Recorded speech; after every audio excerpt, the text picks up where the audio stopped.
Hey everyone, Christian Montes here, and this is First Contact, Stories of the Call Center. Brought to you by NobelBiz, your one-stop shop for all of your telco and carrier needs. We talk to industry leaders about how and why they got their start in the call center industry, because after all, it's no dream job. I'm thrilled to have Steve Bederman with us. Steve is a highly regarded contact center industry innovator and expert in corporate restructuring and strategic growth. He is the current president of NobelBiz. Steve, welcome to the show. How are you? Hey, great. Thanks for having me. I look forward to talking a little bit about what got me into this industry. But listen, it is a dream job. It took about 20 years to get to that, but I would say it is. Well, I'm glad to hear you're living the dream. I always tell people, just don't wake me up. So let's start from the beginning, right? When you were a kid. When I was a kid, I did grow up in Chicago, Illinois. Actually, phones were a pretty important part of our life. My father was a surgeon and did a lot of emergency care in the middle of the night, and that phone was ringing off the hook. So I do know a little bit about being interrupted in my life from a telephone. Well, there's definitely a lot of interruptions today via phones, but when you were a kid, though, outside of the phone, were there any pastimes that stuck with you? Well, sure. I think I developed my drive from watching my father, who was a hard worker and willing to work no matter what was at stake and what was in front of him. And I learned how to keep one foot in front of the other. I would say, too, that I was an athlete. I played tennis. And in tennis, became a nationally ranked player, and I was sponsored by Spalding. And in doing that, again, learned a lot of discipline at a pretty early age. Wow, that's amazing. But when you translate that, and you said the discipline from your dad, I mean, how did that translate into you as a student? I mean, how did that work with you as your studies went? Well, that's funny. I never felt like I could meet the level that the pedestal put him on, or that I put him on. And so I did the opposite. I wasn't very good in school. I was not a studier. I was somebody that had a lot of fun and played games and preferred to go work on my sport than my studies. But somehow in a house with parents as intellectuals, some of it did get to rub off. Well, with that said, obviously it sounds like with all the fun and the games and things, even if you weren't really excelling or choosing to excel in schooling, how did that manifest after school, though? So after high school, what happened? A lot of the young people I was in school with were thinking about what did they want for their life and their career. The truth is, it never even occurred to me to think about that. And I felt like an outsider to most people. So when I got out of high school, I did have scholarship offers for tennis, and I didn't take them because I really didn't want to go to college at that time. I would tell you that instead I went to Europe and the Middle East and traveled around, and in those days we were all hippies drifting around, as James Michener wrote in his book called The Drifters. And inevitably, I did come back to college, and I began to work on what I thought was important and interesting, which was Black American studies and creative writing. So those were my focus, and somehow I made a leap between that and actually being a businessman. Well, it's interesting having such a mix of background on your travel and not really using education in its strictest form as a driver for you going into your next chapter into a career. What did the job scene look like for you? So, what was your first job like? Well, my first job was in music. So after college and through college, I played music to earn a living and played singer-songwriter, one-man band in bars, and did pretty well, and inevitably got a recording contract. And so the first substantial position I had was as a musician and playing music. After I left that, because my family felt that, my father essentially felt that that was no position for the son of a doctor, I had to go to work. And I began my my working life, making sub sandwiches and pizzas, cleaning a deli, all for $1.85 an hour, and put enough money together to get an apartment. And from there, I met my wife. And my wife is well educated and brilliant, and all of the wonderful things that I didn't see myself as. But she said one thing to me. She said, if I'm going to be with you, you need to have one job, not a bunch of small jobs. So I went out and got the only job I could get, and that job was at a call center. And I think that's a similar story for many people in call centers. In my case, this was in the lawn care industry, selling chemical lawn care. And I had to make 6 sales with no commission just to keep my job, which was at $805 a month. And 6 days a week we did it. And I needed a job because I wanted to be with the person who would become my wife. So my entire focus was to have something to support my relationship. And it was way too busy and too tiring to do anything else, like study or become something greater than a call center agent.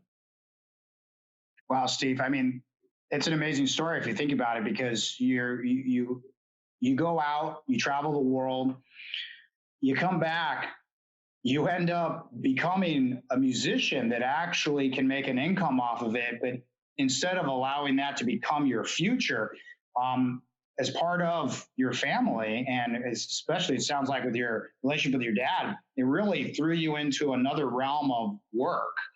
It really had a lot of different odds and end jobs and different situations, but it looks like the love of your life really drove you into finding a career, something that was more focused. And you're saying that's what put you in the call center industry. So, I mean, now you're in the call center industry. You're at this point in life, you've experienced these things. Known when you actually started out. Well, I think even then, as I was toiling away on the phone, I was thinking a lot about, I wish that I had been more serious about my education. And I'm a big believer today in education. And being an agent was like many people, I think, who become an agent. You know, they have a need and they can do it, and they have the personality that says they can make another call or interrupt somebody in their home. And that was really all I could see. And honestly, I didn't want to sit in a room packed with a bunch of people, very loud room, and people smoking in those days. And I just couldn't imagine, how do I do that for the rest of my life? What I ended up doing was saying, well, maybe I can be a manager. The problem was I had no education, and what I had, back to your question, what I realized, which was I had no training, no mindset for business, no education for business, no experience in how to learn. Although my personality worked well, it certainly worked well in music. It didn't, to me, translate, other than being able to make a sale as a call center agent. It didn't translate to how do I be a manager. So I went to the owner of this company. The company was called Evergreen Lawns, and Dick Miller, who became one of my mentors in my life, was growing this company, and he grew it from 17,000 customers when I was there to over 80,000 customers. So there were a lot of sales going on, and he seemed to know really well what he was doing. And I just said to him, hey, I want to be a manager. And honestly, for 3 or 4 times, I kept going back, and he kept throwing me out of his office. At first, it was, who are you? Don't come here. I didn't hire you to come to my office. I hired you to make sales. Eventually, I decided I'm going to write up a proposal to him. I had no idea, no experience in writing a proposal, but I did. I wrote it, and I put it on his desk, and next thing I knew, he waved me into his office through his glass panels and said, hey, I think you left something on my desk. And I said, yeah, I'd like you to look at it. It's a proposal. And he took it and threw it on the floor and sent me away again. But sometime later, and my perseverance took hold, he came to me when he lost his sales manager and said, okay, Bederman, you're up. And that's how I started in management. So, Steve, that situation for someone who's driven and wants something and they know they can do it, I can imagine that being something that they're just not going to take no for an answer. But what in your life would have driven you to have not been like most people that I will say, when you get told no, you just get back in line? Most people won't be continuously following up towards that dream, towards that situation of potential confrontation with your leadership. And to give yourself the boost of being able to go back in after you've been told no multiple times to say, hey, I have something of value here. I can really contribute, because I can see a lot of people just getting discouraged. So how did you did you always have that drive, or was this something that you got later on in life? No, I think I had it. I mean, honestly, as a tournament tennis player, as a young person, I had to learn how to win. I had to learn that oftentimes winning came after losing and failing, or you would fall behind and the other person was becoming more dominant.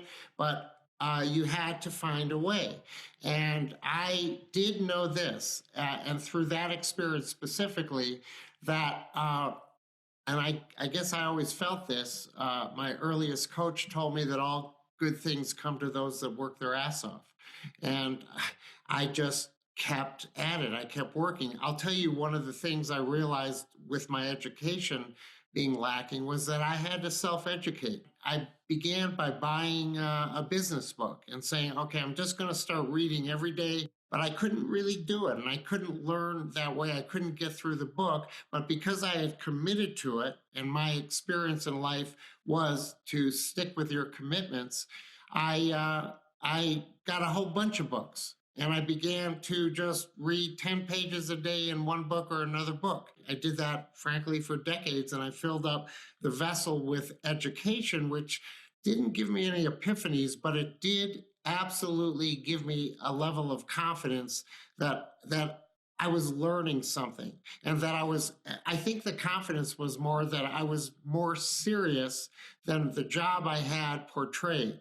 And the influence of people around me was great. My wife, I admired her, and she was a technical person in software and worked hard.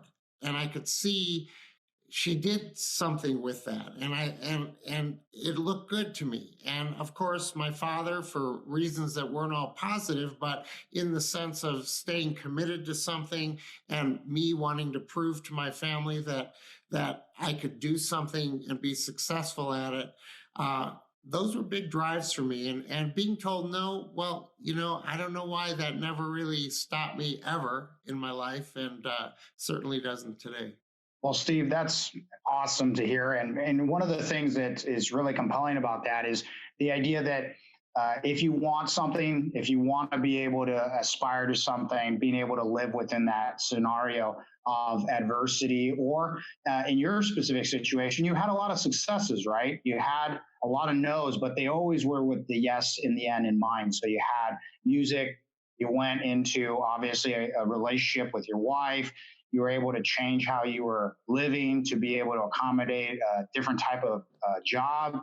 And then now you're in a situation where in this job, you had to fight to get yourself in this position. So there's obviously lots of moments in which that drive provided you success. So let's really talk about, in your experience though, any major setbacks throughout life?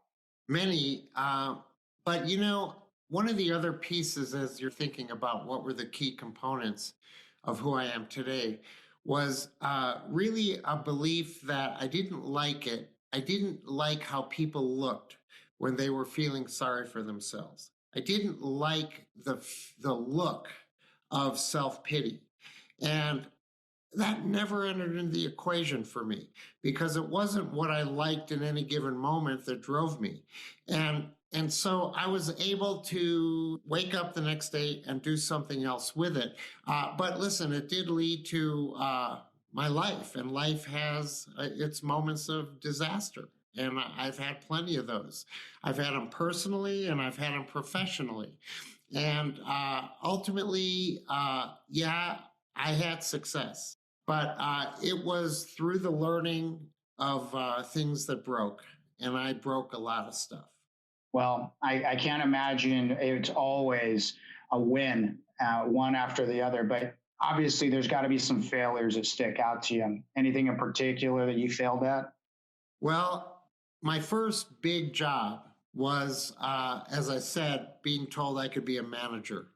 And there were 25 salespeople in this room. And when he told me, Dick Miller, that I could be the manager, I was really excited. And the next day was a Saturday.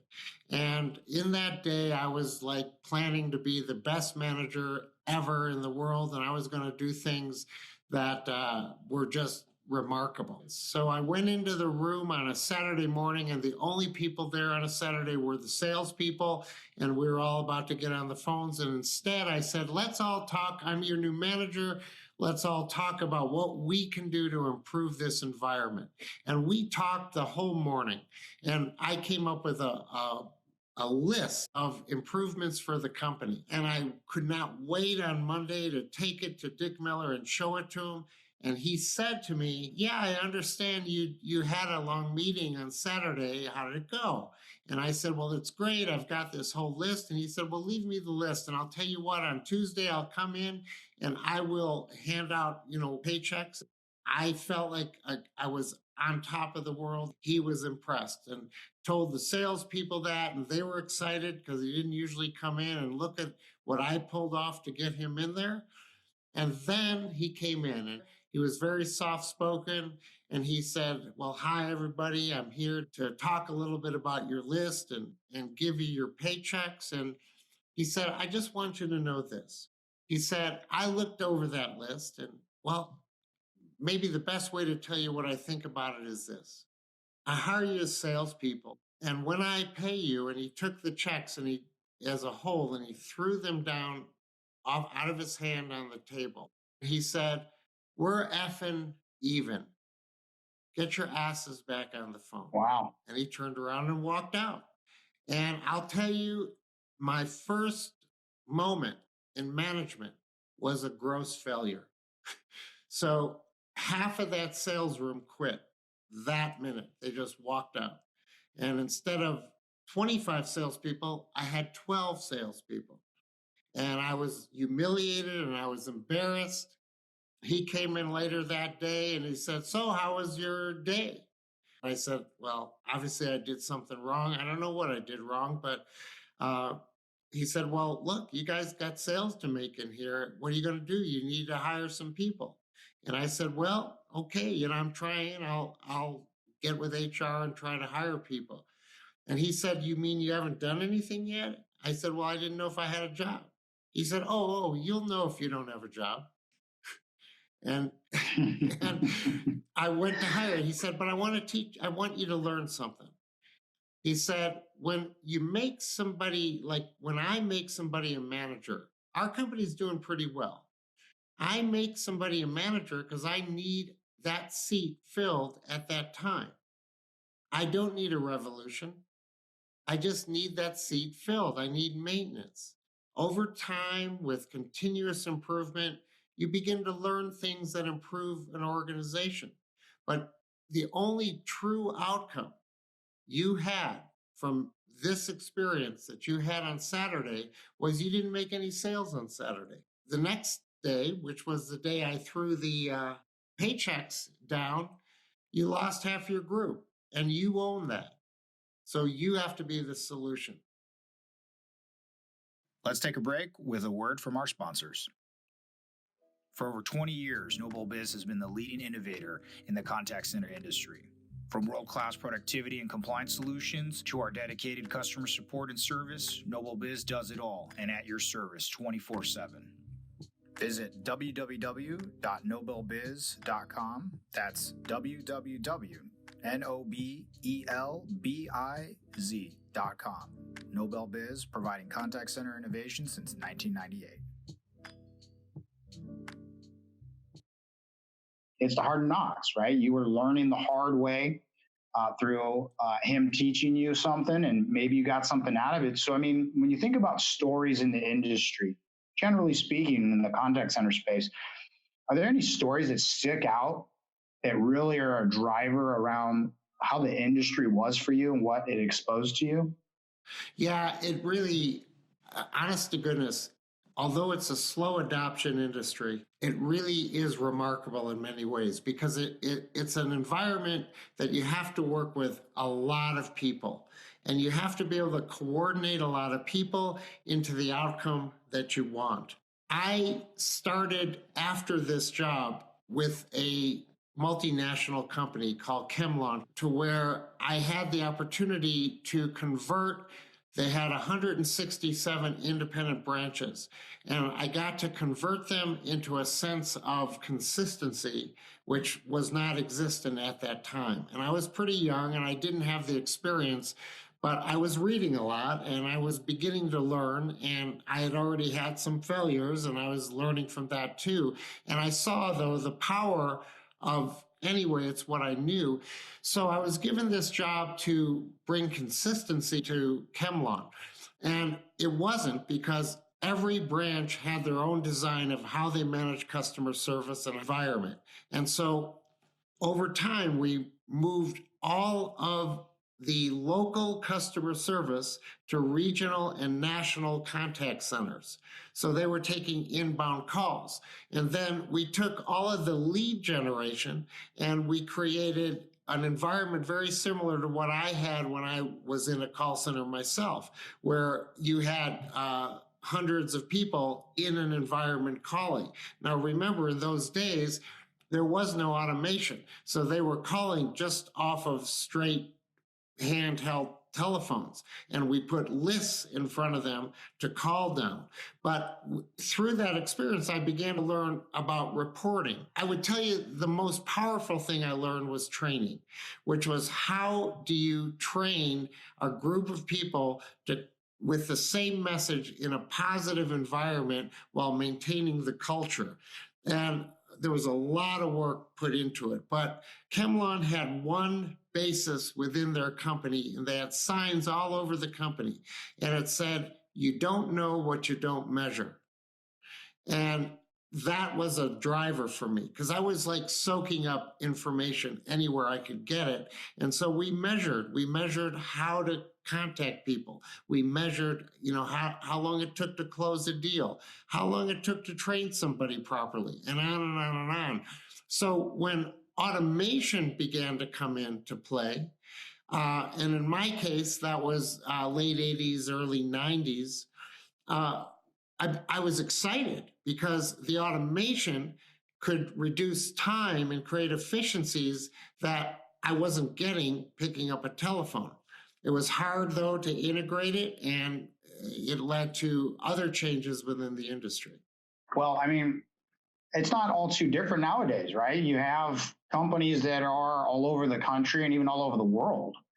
And being able to centralize how they do things, being able to make it repeatable and scalable, and reporting, absolutely. Being able to have access to abundance of information nowadays is vastly different than before, how you can access it, but how you can use it, how do you actually manifest that into business application is important. So, you talked about measuring things, which I think is really important. But when we talk about business success, right, you're in these different organizations, you're seeing them grow, you're seeing companies scale. How do you actually measure business success?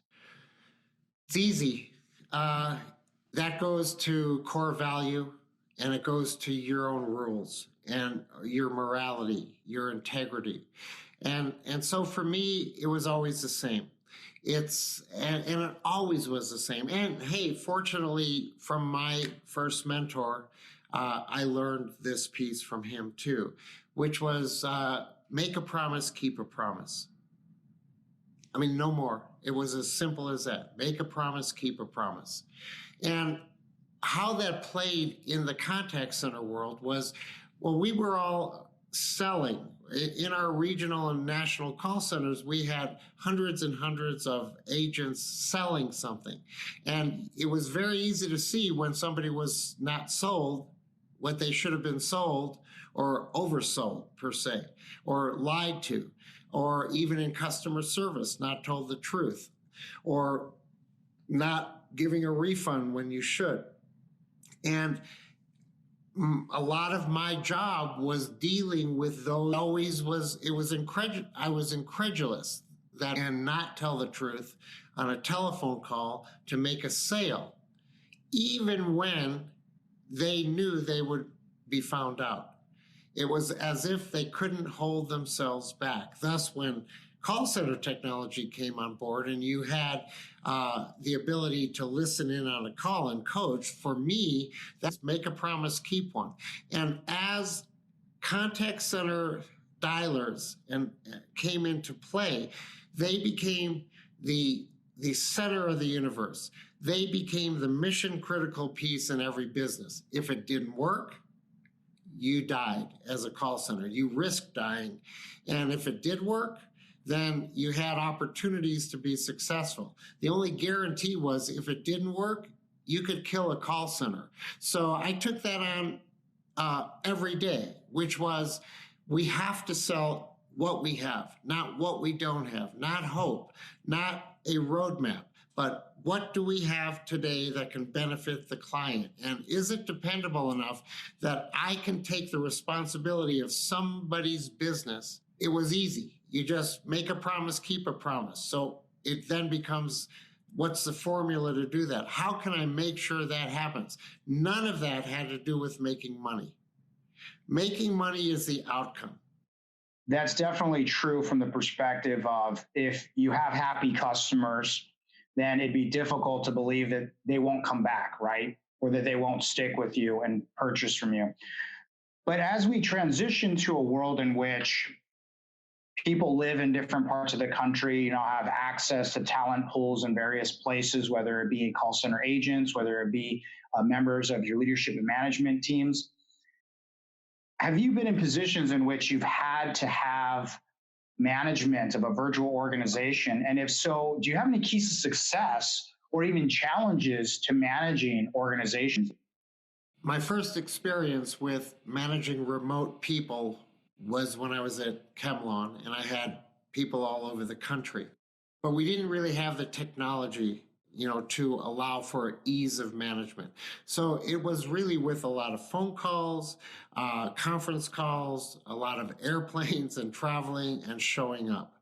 And listen, to this day, I really believe in management, that management has to show up, not be on a pedestal, but show up and integrate into the environment you're at. So if you can get the same culture everywhere you have staff, and if that culture can be based upon your core value, in my case, make a promise, keep a promise, see yourself as a promise keeper, and everybody can own that, well, you're making a big step. So how do you do that with technology? Today, now we have the ability to do video conferencing. We're doing it right now. We have the ability to look the other person in the eye.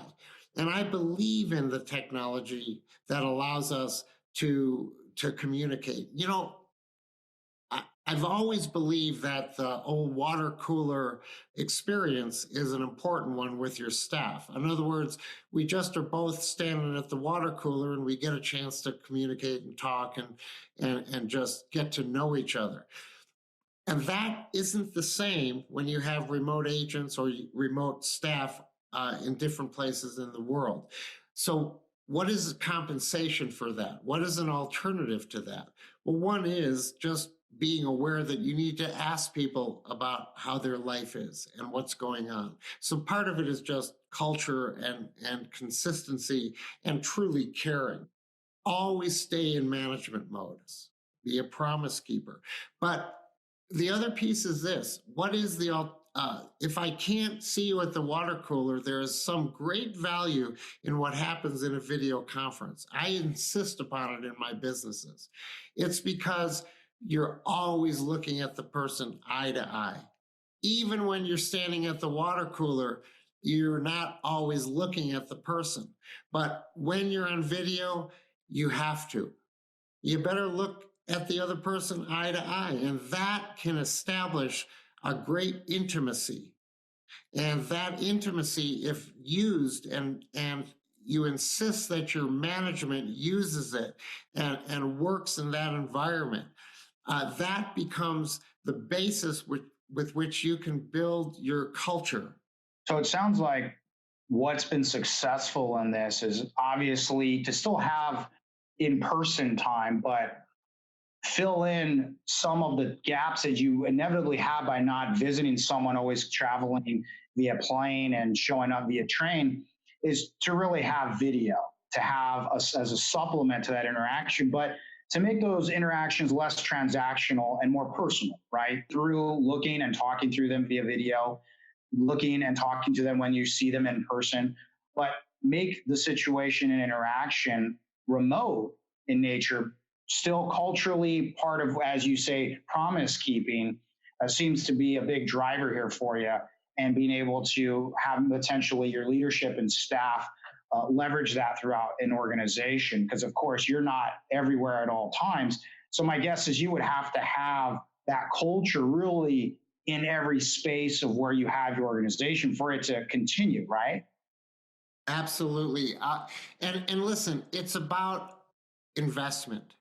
It's about owning it. And it's about recognizing, which is control everything you can control. And then do something with it.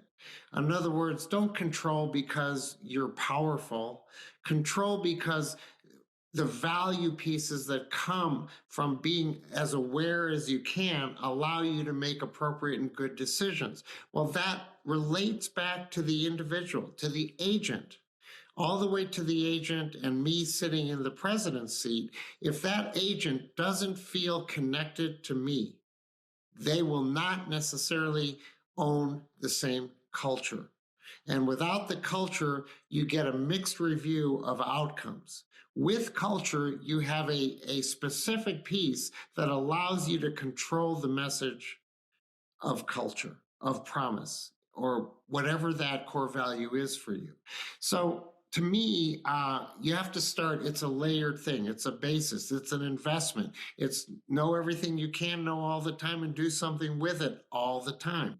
And if I do that, Christian, and you do that as a manager, and every manager does it as holistically as I'm doing it, and you take that to your people and you give them tools and remove obstacles for your agents to be able to make phone calls the way they need to make phone calls and own outcomes. In other words, allow them to make decisions. Give them some parameters for those decisions, but don't take responsibility away. Give responsibility. And if you can do that over and over and over, and not punish for bad decisions, but learn from those, unless they're really excessive, you should be able to learn from them. And then keep doing it every day, 365, every day, every minute, over and over and over. I have seen the outcome of it with my own past company, TouchStar, and it became a passion play of hundreds of employees living the passion of the culture and the gift that we got to go to work every day. And that's, you can do it in a contact center, you can do it anywhere. Well, I'll tell you, there's no lack of passion in that response. And obviously, when it comes to not just set it and forget it, there obviously is an active role, not only you in the leadership role, but with everybody else that you work with, whether it be the frontline agent to the managers and supervisors, to everybody else in between. So let's really look at, what does the future look like for you, Steve? I mean, what's the next chapter? Wow. Well, it's doing what I'm doing now. You know, I built TouchStar. We're a contact center technology company, and we manufacture our own call center technology. It was on premise in those days. Inevitably, we moved to the cloud. And through the same approach, we built into one of the fastest growing companies in the world with thousands of clients. And we did it one at a time.